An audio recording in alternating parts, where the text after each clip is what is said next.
पुढील कार्यक्रम प्रसारित करणारे आहेत जॉयस्मेर मिनिस्ट्रीचे मित्र आणि भागीदार. बायबल म्हणतं की आपल्याला सामर्थ्य प्राप्त होऊ शकतं, आपल्याला दान मिळू शकतं, आपल्याला फलप्राप्ती होऊ शकते, आपण महान गोष्टी करू शकतो, आपण आपलं जीवन विजयात जगू शकतो, आपल्याला एक सल्लागार, सहाय्यक, मध्यस्थी, बळ देणारा आणि आपाती मिळू शकतो.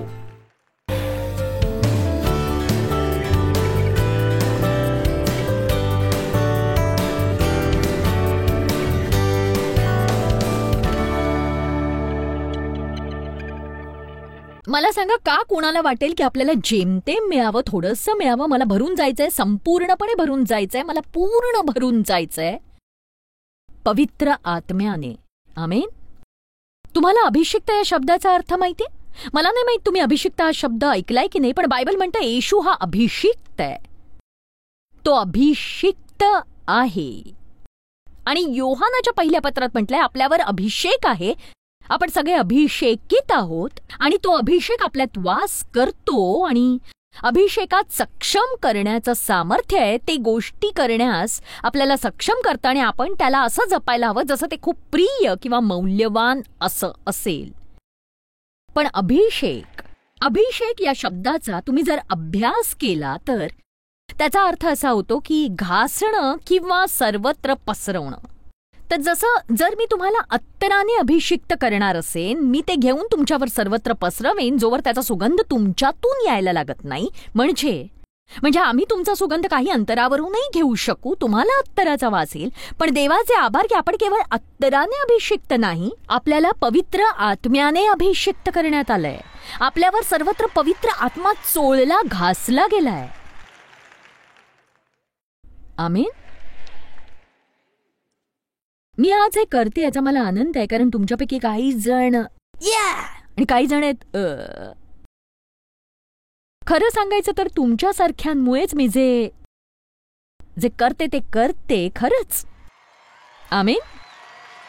कारण केवळ इथेच असणारे लोक नाही, टीव्हीवरून पाहणारे असंख्य लोक असण्याची शक्यता आहे ज्यांना मी काय बोलते याची समज नसेल. पण एक कारण ज्यामुळे आपण जगातल्या जीवनात सानिध्य आणि सामर्थ्य अनुभवत नाही, हे नाही की आपल्याकडे ते नाही किंवा आपल्यासाठी ते उपलब्ध नाही, पण हेही की ते आपल्याला माहीतच नसतं, आपल्याला कल्पनाच नसते ते आपल्या जीवनात कसं मुक्त करावं आणि त्याचं रक्षण कसं करावं, त्याची किंमत आपल्याला ठेवता येत नाही. म्हणून आपण सतत त्या गोष्टी करत राहतो ज्याला बायबल म्हणतं पवित्र आत्म्याला दुखावतो, शमन आणि अडवत असतो आपण. म्हणून या दिवसात मी तुम्हाला शिकवू इच्छिते की देवाने दिलेलं हे दान कसं जपावं. कारण जर तुमचा नव्याने जन्म झालाय, पवित्र आत्मा तुमच्यात आहे. पण माझा तुम्हाला प्रश्न आहे की पवित्र आत्म्यात तुम्ही कितपत आहात? तुमच्याकडे तो आत्मा अगदी जेमतेम थोडासाच आहे की तुम्ही पवित्र आत्म्याने पूर्ण भरलेले आहात? तुम्ही देवाकडे विनंती करायला हवी, मला पवित्र आत्म्याने भरून टाक, मला भरून टाक, मला भरून टाक, मला तो थोडासा नकोय, मला पूर्ण भर. पण जर तुम्हाला भरण्याची तुम्ही देवाकडे विनंती करणार असाल तर त्याला वास करण्यासाठी तुम्ही जागाही द्यायला हवी, नाही का?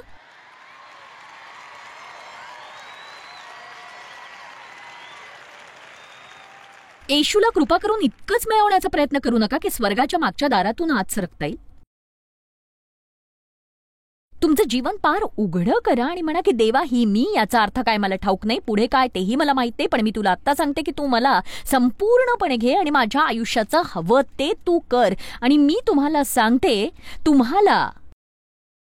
समजा तुम्हाला ते करायचं नसेल, तुम्हाला मनापासून वाटत नसेल तर करू नका, कारण एकदा का तुम्ही ते म्हटलं तर तुम्हाला परतता नाही येणार.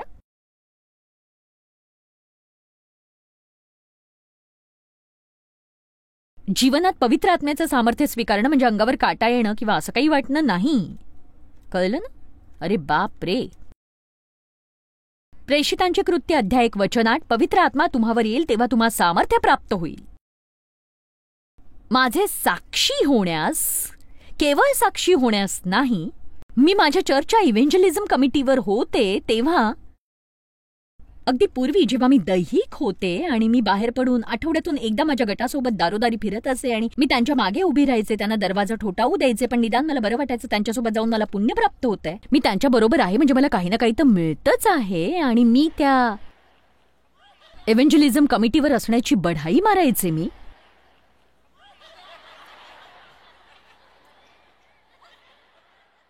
हो आमेन, मी एव्हँजलिझम कमिटीवर आहे, प्रभूची स्तुती असो. परंतु माझ्या घराच्या बंद दरवाजा मागे एक भयंकर असं स्वप्न होतं. सतत चिडलेली, निराशावादी, फेरबदल करणारी, नियंत्रण ठेवणारी, हेवा करणारी, हावरट, मत्सरी, अक्षमाशील, पुन्हा रविवारी चर्चला जाणारी. मी नक्की काय म्हणते तुम्हाला कळतंय का? एक सांगू का, खरं तर मला तसं व्हायचं नव्हतं, पण काय करावं हे मला समजत नव्हतं. त्याचं काय करावं हे मला समजत नव्हतं. मला समजत नव्हतं मला पवित्र आत्म्याच्या सामर्थ्याची खरंच गरज आहे. जेव्हा पवित्र आत्मा तुमच्यावर येईल, तुम्हाला सामर्थ्य प्राप्त होईल. साक्ष होण्याचं सामर्थ्य, साक्ष देत राहण्याचं नाही. मी साक्ष देत होते, पण माझ्या दैनंदिन जीवनात साक्ष होण्याचं सामर्थ्य माझ्यात नव्हतं. मी आता साक्ष देत नाही, पण मीच एक साक्ष आहे.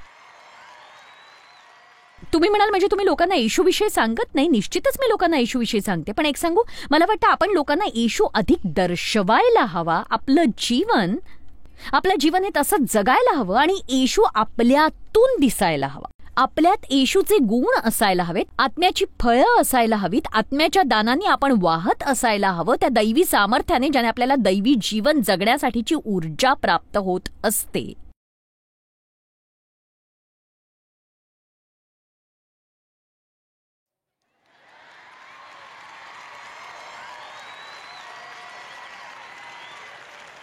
चला प्रेषितांची कृत्य 1 अध्याय बघूया. वचन 8. माझी इच्छा आहे तुम्ही ही वचनं पाहावी. तो व ते एकत्र जमले असताना त्याने त्यांना आज्ञा दिली की यरुशलेम सोडून जाऊ नका, तर जे पित्याचे वचन तुम्ही माझ्याकडून ऐकले आहे त्याची वाट पहा. कारण योहानाने पाण्याने बाप्तिस्मा केला, तुमचा बाप्तिस्मा थोड्या दिवसांनी पवित्र आत्म्याने होईल. पवित्र. आमेन. तो म्हणाल आता बघा, वाट पहा, प्रतीक्षा करा. स्वतःच सगळं काही करायचा प्रयत्न नका करू. अति काही करण्याचा प्रयत्न तुम्ही नका करू. तुम्ही पित्याच्या वचनाची वाट पहा, ज्याने पवित्र आत्म्याचा वर्षाव करण्याचं वचन दिलंय, जे पेंटिकॉस्टच्या दिवशी झालं. तर पेंटिकॉस्टच्या दिवशी पवित्र आत्मा दिल्याने तो आपल्या प्रत्येकासाठी उपलब्ध आहे आणि कोणीही त्याला स्वीकारू शकतं. तो तुम्हाला भरून टाकण्यास तयार आहे आणि तुमचं जीवन अद्भुत करण्यासही तो तयार आहे.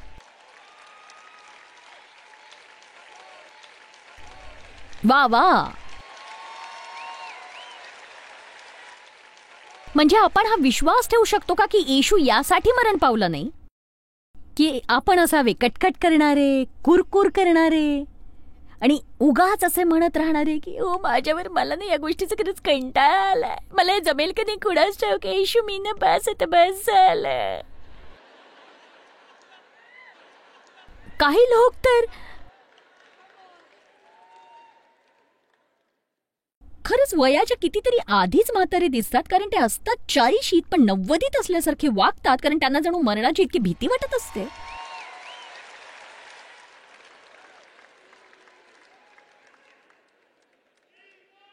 का आणि कशाला हे? तुम्ही पवित्र आत्म्याने भरून राहा. तुम्ही 40 दिसणार नाही, इतके तरुण तुम्ही 80 दिसाल.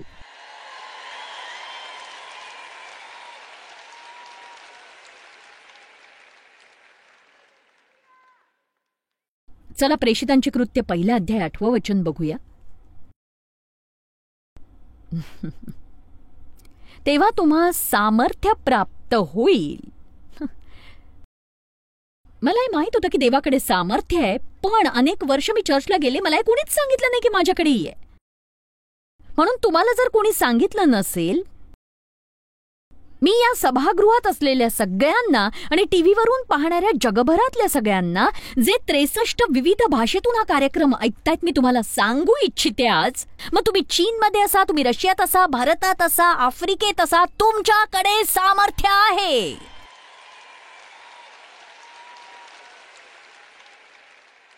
देवाची इच्छा आहे तुमच्याकडे सामर्थ्य असावं दैनंदिन जीवन जगण्यासाठी, जिथे जरी तुमच्यावर अडचणींचा भार असला तरी तुम्ही मान उंचावून सरळ खांदे ठेवून म्हणू शकता, मला बळ देणाऱ्या ख्रिस्ताद्वारे मी जे करण्याची गरज आहे ते सगळं काही करू शकते.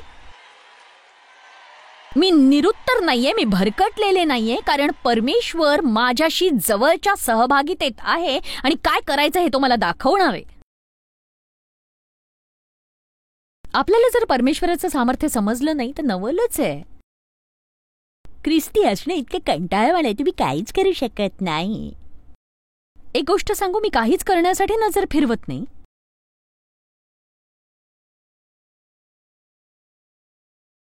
देवाची सेवा करणं हीच एकमेव रोमांचक अशी गोष्ट आहे.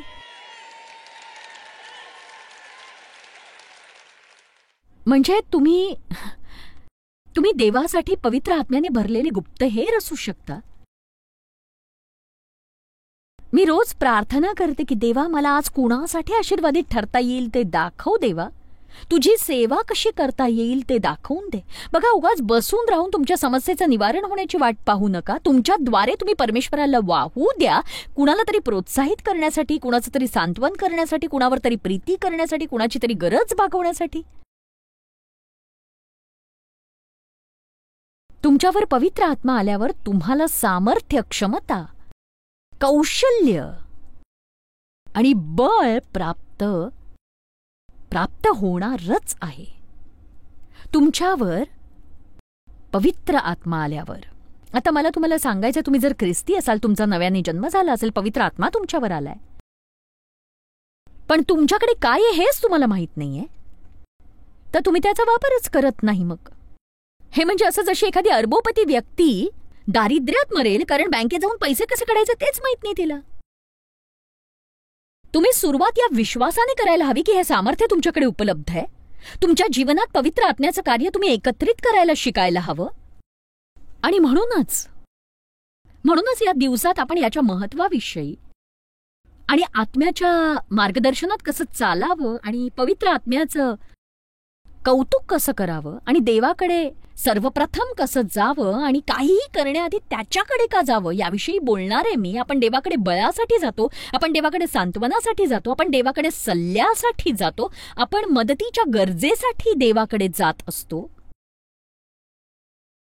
आपण विवेकासाठी देवाकडे जातो. आपल्याला कुठली परिस्थिती सोडवता येत नाही. गेल्या महिन्यात मला खूप अशक्त वाटत होतं, खरंच थरथरायला होत होतं, घाम येत होता, काय होतंय कळत नव्हतं. माझ्या कुटुंबातले सदस्य म्हणाले डॉक्टरकडे जायला हवंस तू, आणि मी म्हटलं मला वाटतं मी याविषयी आधी प्रार्थना करते. आणि त्यांना ते कळलं, कारण त्यांनाही मी तेच सांगत असते. एक सांगू का, मी देवासोबत आज थोडा वेळ घालवला आणि काय चुकतंय ते त्यांनी मला दाखवलं.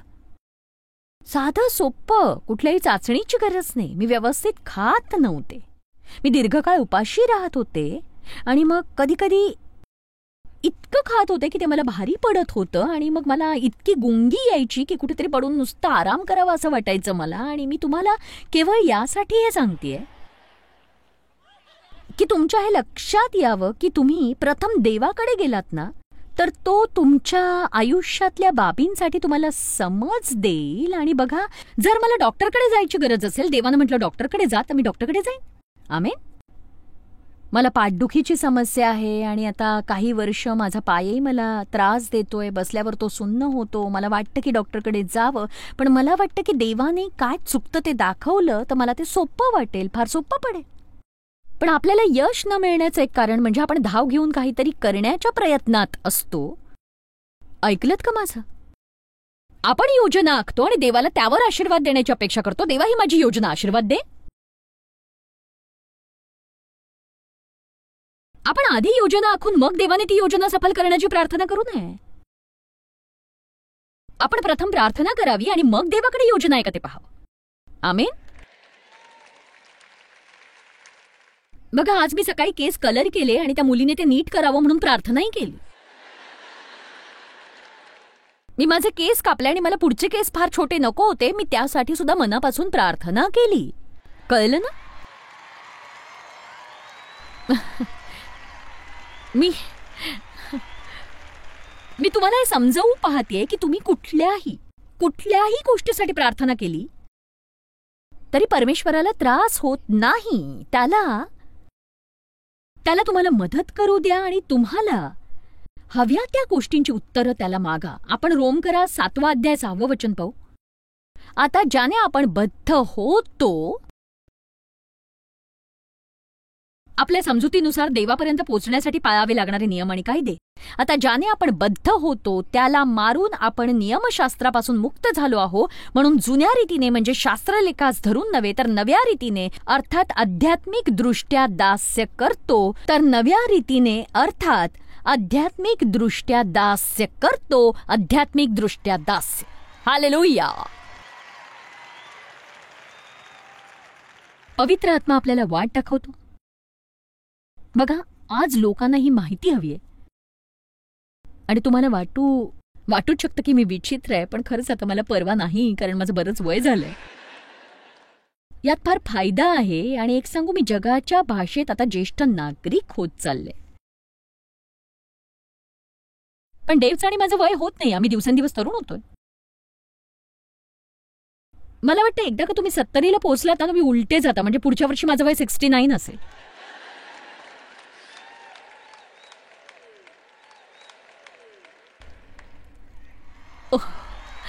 Thank you very much.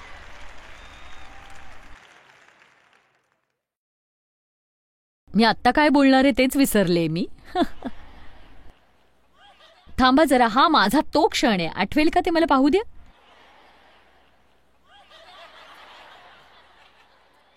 धन्यवाद असो की आपल्याला नियमांच्या अधीन राहावं लागत नाही. तुमचं मार्गदर्शन पवित्र आत्मा करू शकतो. आणि आजकाल सगळ्यांना एक फॉर्म्युला हवा असतो, एक प्रक्रिया, एक अमुक एक तमुक, 3 टप्प्यांची योजना, 7 टप्प्यांची योजना आणि अमुक एंटमुक असंच काहीतरी. पण जॉयस, मी माझ्या सेवा कार्याची सुरुवात कशी करू? एक सांगू, माझं उत्तर काय असतं? तुम्ही देवावर आशा ठेवा, तुम्ही सुरुवात करू नका. तुम्ही केवळ देवावर आशा ठेवा, सुरुवात करू नका. कारण सुरुवात आणि शेवट करणारा तोच आहे आणि तो त्याचा शेवट करत नाही ज्याची सुरुवात तो करत नाही.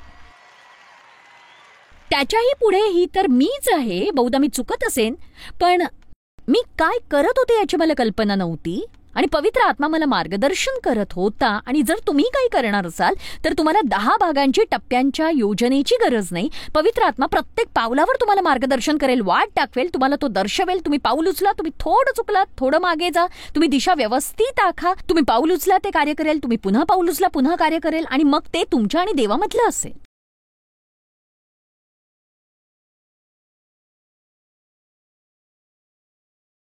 पण जॉयस, तुझी यासाठी प्रक्रिया कशी आहे? संदेशाची तयारी करण्याची प्रक्रिया कशी आहे? मला ते सांगण्यात काही हरकत नाही, पण मी ते खात्रीने नाही सांगू शकत. तुम्ही पाहू शकता की बहुतेक वेळी त्या तयारीचा फारसा फायदा होत नाही, कारण मी त्याच्या अर्ध्यापर्यंतही पोहोचत नाही. पण मी तयारी निश्चितच करते, माझ्याकडे ते असतं. अगदी लागलं तर असतं. तुम्हाला खरं सांगते, मी त्याचा वापर करते, पण मी ज्या क्रमाने ते लिहिलंय त्या क्रमात ते कधीच येत नाही. खरंच नाही. बहुधा मी आत्ता उद्याचं काही बोलत असेन किंवा उद्याचं मी आज काही बोलेन, काहीच भरोसा नसतो. आणि जेव्हा तुम्ही पवित्र आत्म्याच्या मार्गदर्शनाच्या अधीन असता असंच होतं. आणि एक सांगू, म्हणून बरेच लोक पवित्र आत्म्याच्या मार्गदर्शनात नसतात, कारण ते थोडंसं भीतीदायक असतं. आपल्याला सगळंच हवं असतं, 1 2 3 4 5 6 7.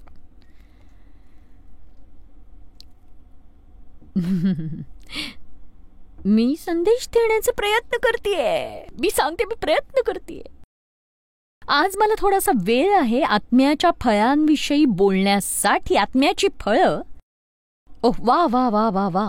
पवित्र आत्मा जे फळ आपल्यात उत्पन्न करतो, प्रीती, आनंद, शांती, संयम, चांगुलपणा, दया, नम्रता, इंद्रिय दमन. पुन्हा कधीही म्हणू नका की माझा स्वतःवर ताबा नाही. तुमच्याकडे जे आहे ते तुम्हाला वापरायचं नसेल, पण तुमचा नव्याने जन्म झालाय तर तुमच्यात इंद्रिय दमन आहे.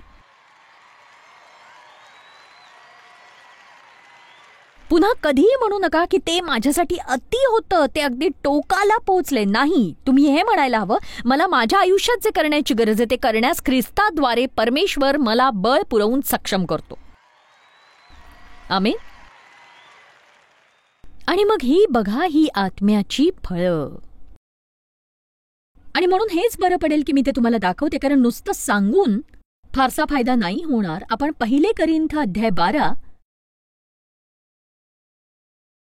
पहिली 7 वचनं बघू.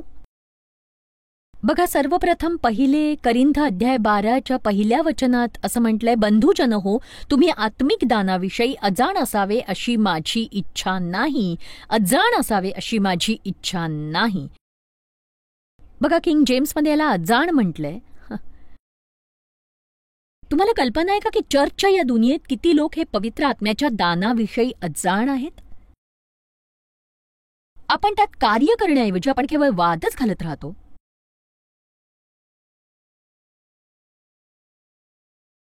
मी 12 वर्ष चर्चमध्ये असूनही कधीही आत्म्याच्या दानांविषयी ऐकलं नव्हतं. साधं ऐकलं सुद्धा नव्हतं.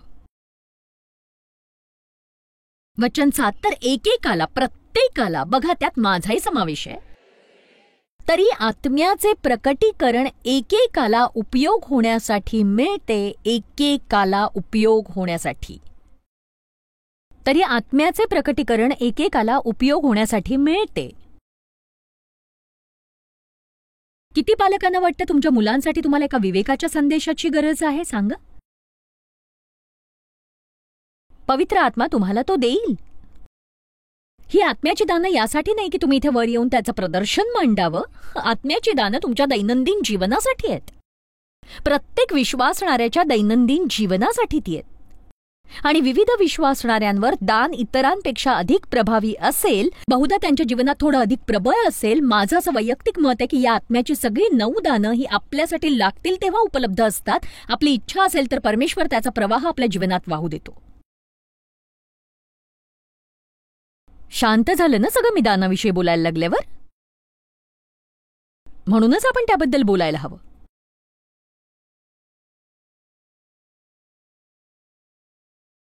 विवेक या शब्दालाच ज्ञान हा दुसरा शब्द देण्यात आलेला आहे. बघा, जेव्हा तुमचं देवासोबतचं नातं वाढू लागतं आणि कुठली तरी वस्तू तुम्ही गमावता, बहुधा तुमच्या गाडीच्या चाव्या कुठे ते माहीत नसेल किंवा दुसरी एखादी वस्तू, एक सांगू, तुम्ही 1 मिनिट थांबून म्हणू शकता, देवा त्या कुठेत मला दाखव. मी तुम्हाला हे नाही सांगू शकत खात्रीने 100% फायदा होईल, पण ते पुन्हा पुन्हा झालंय माझ्या बाबतीत. हे अद्भुत असतं जेव्हा तुम्ही देवावर भार सोपावता तेव्हा. एक दुसऱ्या प्रकारच्या चमत्कारिक विश्वासात, हे विश्वासाचं दान आहे, आपल्या सगळ्यांचाच विश्वास असतो, पण विश्वासाचं ते दान असतं जे आपल्याला ते काम करण्यास सक्षम करतं. जे आपण करतोय यावर आपला विश्वासच नसतो. बघा, मला अनेक वर्ष हे माहीत नव्हतं, कारण मला ते समजत नव्हतं, पण देवनी आणि मी हे सेवाकार्य उभारलं आणि आता विश्वासाच्या दानातच आम्ही ते सांभाळतो इतकी वर्ष. तुम्हाला हलकीशी तरी कल्पना आहे का की जगाच्या 2/3 भागात टीव्हीवर येण्यासाठी आर्थिक गुंतवणूक किती असू शकेल? बघा, मला या गोष्टीचा नाही त्रास होत. मला विश्वास आहे की मी हे करावं अशी जर देवाची इच्छा असेल तर तो ते पुरवेल. आता हे एका रात्रीत झालं नाही, मला माझ्या देवासोबतच्या वाटचालीत वाढावं लागलं, पण देव तुम्हाला सक्षम करेल आणि मग तुम्हाला दक्षता बाळगावी लागते जेव्हा तुम्हाला विश्वासाचं दान मिळतं. कारण कधी कधी तुम्हाला समजत नाही की सगळेच ते का करत नाहीयेत, पण आपण जे करतो ते सगळ्यांनाच करता येतं असं नाही. कारण सगळेजण तेच करू शकतात ज्याचं दान त्यांच्याकडे असतं, हे लक्षात घ्या तुम्ही. आमेन. आणि असे बरेच जण मला माहिती आहेत, तुमच्यातले बरेच जण ते काही करतायत जे मला नाही जमलं. ते करण्याचा विश्वास माझ्यात नव्हता, मला ते करताच येत नव्हतं. पण तुम्ही एखादी गोष्ट करावी अशी जेव्हा देवाची इच्छा असते ना, ऐका माझं, तुम्ही एखादी गोष्ट करावी अशी जेव्हा देवाची इच्छा असते, ते करण्यास तो तुम्हाला विश्वास पुरवतो. ऐकताय ना?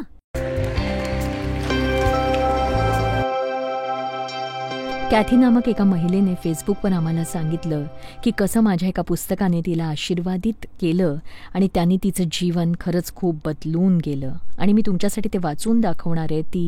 ती म्हणते की जसं मी तुमचं अद्भुत पुस्तक वाचत होते, देवाला जवळून ओळखणं, हे पुस्तक जे मला खरंच खूप आवडतं, मी पवित्र आत्म्याने भरून गेले आणि तेव्हापासून माझं जीवन अगदी छानच झालं. मी 64 वर्षांची आहे. आणि देव मला हे सुंदर दान देऊ इच्छितो हे मला कधी समजलंच नव्हतं. एक सांगू, अद्भुत पवित्र आत्मा आपला मदतगार, सल्लागार आहे आणि आपला वकील आहे, आपला मध्यस्थी आहे.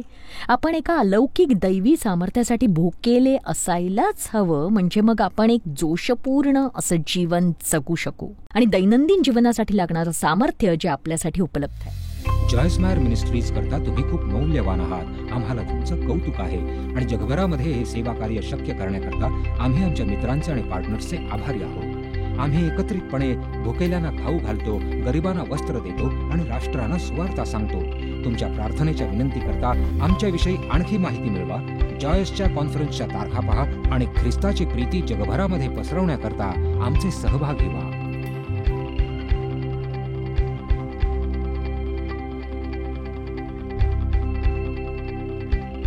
याचा सर्व खर्च जॉयस मेयर मिनिस्ट्रीचे मित्र आणि भागीदार करत आहेत.